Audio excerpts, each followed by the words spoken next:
Quş üzümü kimilər fasiləsinə aid bitkinin meyvəsi pomidorun miniatür qohumu, C vitaminin əsl xəzinəsi. Bütün bunlar yer gilası haqqındadır. Onun növlərinin əksəriyyəti Amerikada yayılıb. Lakin adı yer gilası Avropa və Asiyada, o cümlədən Azərbaycanda da rast gəlinir.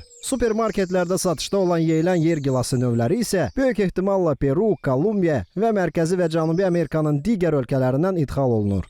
Yer gilası yay ortalarından payızın sonuna da çiçəkləyib meyvə verən ot bitkisinin meyvəsidir. Yetişdikcə meyvəni əhatə edən qabıq quruyur. Meyvənin özü isə parlaq sarı və ya narıncı rəng alır. Xarici görünüşünə görə yer gilası meyvələri çerri pomidorlarını xatırladır. Lakin onların səthi yapışqan örtü ilə örtülür. Və gilə meyvələri yeməzdən əvvəl bu örtüyü mütləq yumaq lazımdır. Yer gilası dadı parlaq və çox şaxəlidir.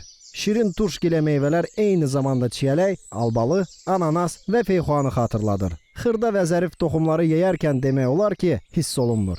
Xoş dadı ilə yanaşı yer gilası C və K vitaminləri, antioksidantlar və liflə zəngindir. O immuniteti möhkəmləndirir, mədə-bağırsaq sisteminin fəaliyyətini yaxşılaşdırır, sümüklərin sağlamlığını dəstəkləyir və iltihabla mübarizəyə kömək edir. Həmçinin öd qovucu xüsusiyyətlərlə malikdir. Hipertoniya zamanı faydalı ola bilər. Əsas şərt yalnız tam yetişmiş, üzərində yaşıl damarlar olmayan gilə meyvələrdən istifadə etməkdir. Meyvəni əhatə edən quru örtük və bitkinin yarpaqları və gövdəsi zəhərlidir.